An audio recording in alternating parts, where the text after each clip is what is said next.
9 p.m. in RTD's Time to English New Edition. For tonight headlines, we have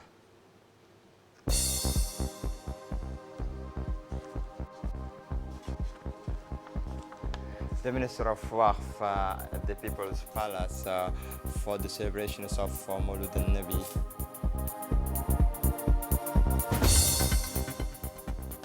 Discussion and debate organized concerning the cultures and indulgence at the People's Palace.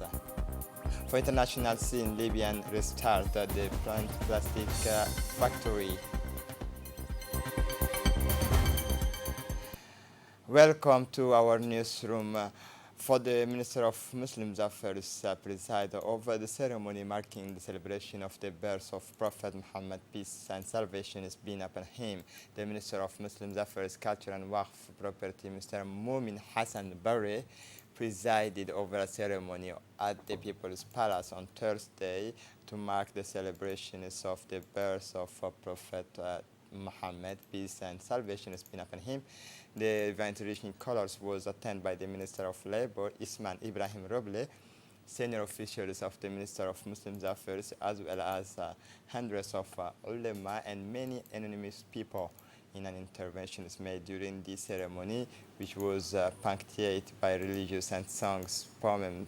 The Minister of Muslim Affairs, Culture and Waqf, Mumin Hassan Barre, recalled the importance of this event, which marks the birth of our Prophet Muhammad, peace and salvation be upon him.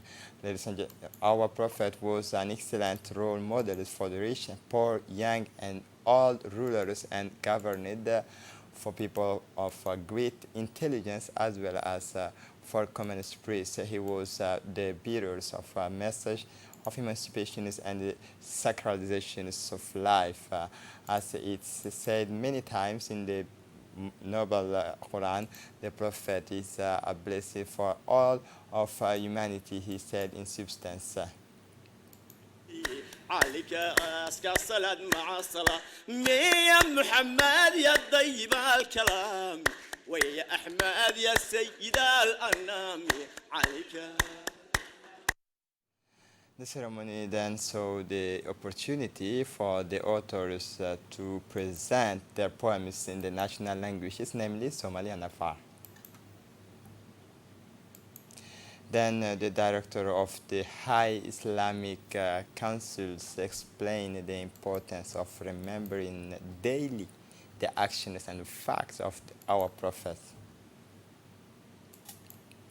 For his part, the Minister Mumin Hassan Barre pointed out the celebrations of his birth is an opportunity to raise awareness of the values of our religion and the purpose of our existence in this world through the celebrations of Maulud al-Nabi.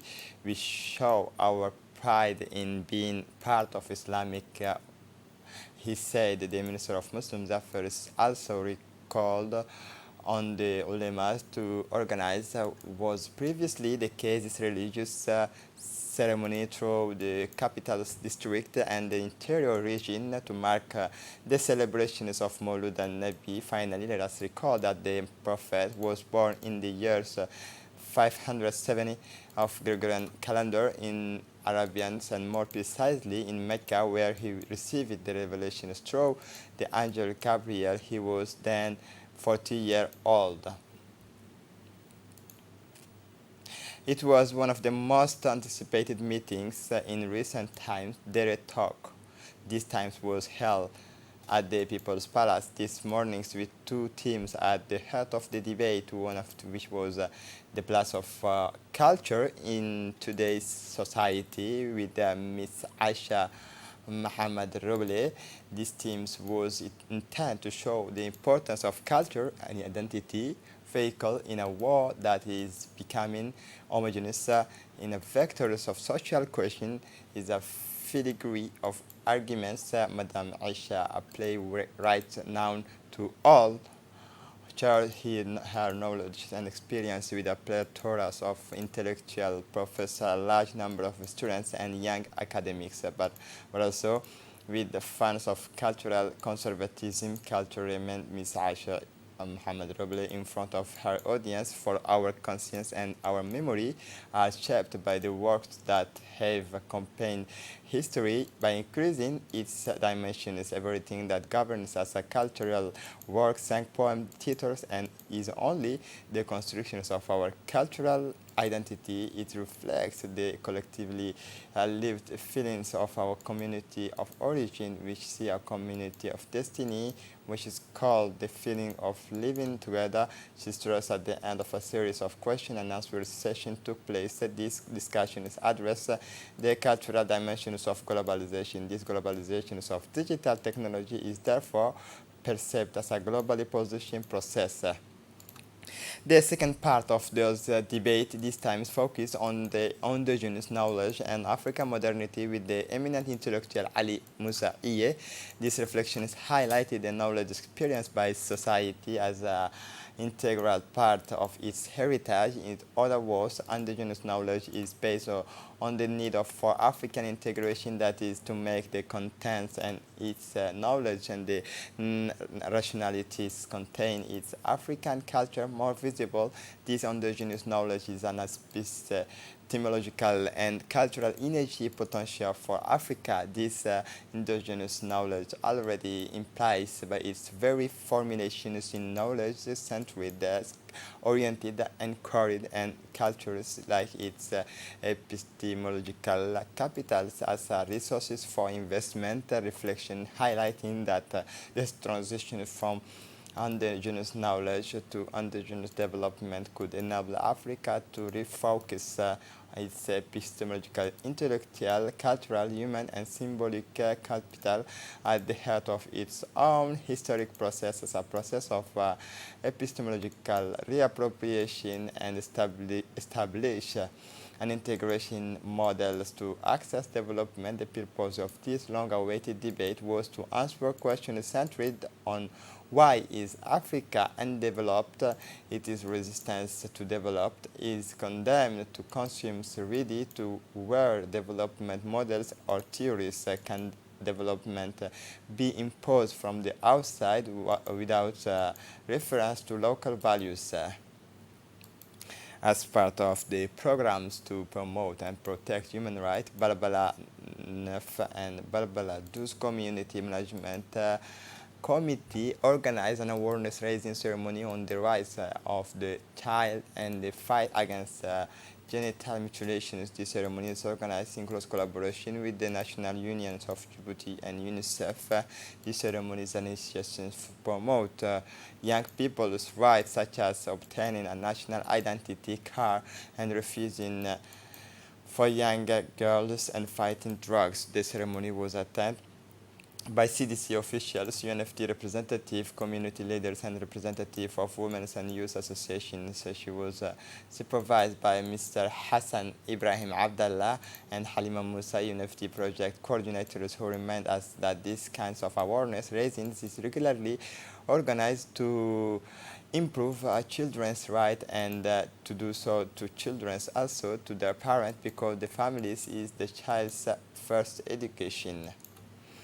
Capacity building training workshop for local elected officials and prefecture was held today, Monday, November 4, in the conference rooms of the Regional Council of Tikhl, implemented by the Social Development Association.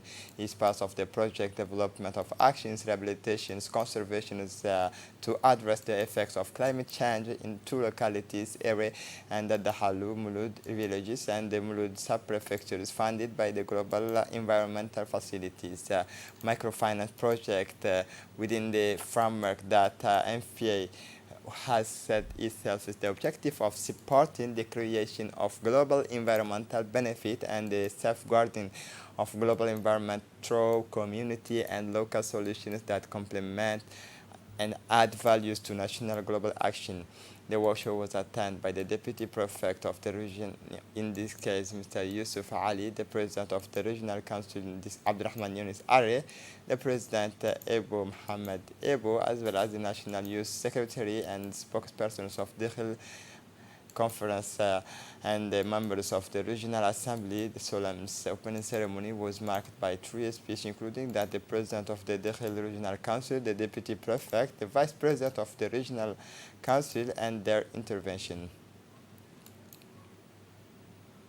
As part of the social assistance policy for vulnerable population in the interior region, the Minister of Social Affairs and Solidarity, in collaboration with the NGO Dawat al-Islami, has today distributed food to 250 households in the Ali Une locality of the Damerjog sub-prefectures and the drought-affected Arta region.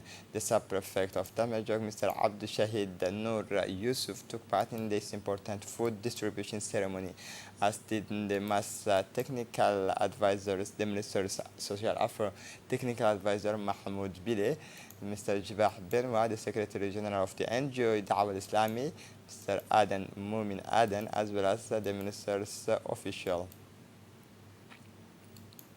Djibouti National is among the observers of the Pan-African Parliament in the legislation's elections in Mauritius. The Honorable Hussein Muhammad Ali, Djibouti Member of Parliament of the National Assembly and Member of the Pan-African Parliament, is participating in the observation mission for the parliamentary election scheduled for 7 November in Mauritius. The Pan-African Parliament, composed of 4 female Members of Parliament, sent his short-term mission to observe and report on the electoral process. According to the Honorable Hussein Muhammad Ali, the deployment of this elections observation mission to Mauritius demonstrated the determination of the Pan-African Parliament to support peaceful, democratic, and credible electorate process in its member state by providing an objective assessment of the process. He added that this is in line with aspirations 3 of Agenda 2063, which aims to ensure good governance, democracy, respect for human rights, justice, and rule of law on the continent. The holding of peaceful, democratic, and credible elections is widely recognized as essential to the achievement of Agenda 2063 and the EU vision is of the integrated, peaceful, and prosperous African continent. He said that the EU is to make conclusions and observation selection. For the international scene, Libya, the Libyan port restart its new plastic factory. Libya wants to revive its economy despite the war and political division that are shaking the country. The oil port of Ras Al Lanuf, east of the capital Tripoli, has resumed its activity, giving a boost to a devastated economy. The country is almost entirely dependent on oil revenue, and the National Oil Corporation has had difficulty maintaining stable crude oil production. The production recovered about 100 million barrels per day last month, but the situation is beyond oil and gas remains bleak. The Ras Lanuf polyurethane plant is operated by the Ras Lanuf Oil and Gas Processing Company, which has been closed for more than 8 years, and due to the insufficient safety, it reopened last month with an initial production capacity of 18,000 tons per year, which is expected to increase to 160 tons per year.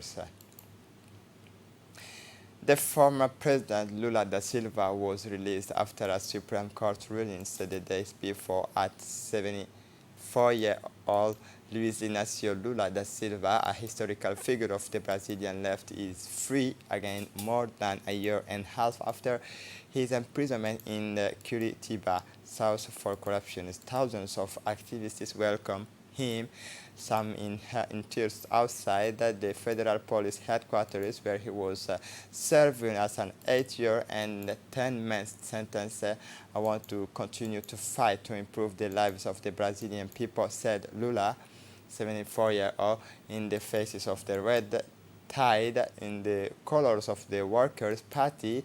He was released the day after a Supreme Court ruling on a score of 6-5. The High Court judges ended late Thursday with a case law according to which a person can be imprisoned before all his appeal. This is it for the news. Thanks for watching us.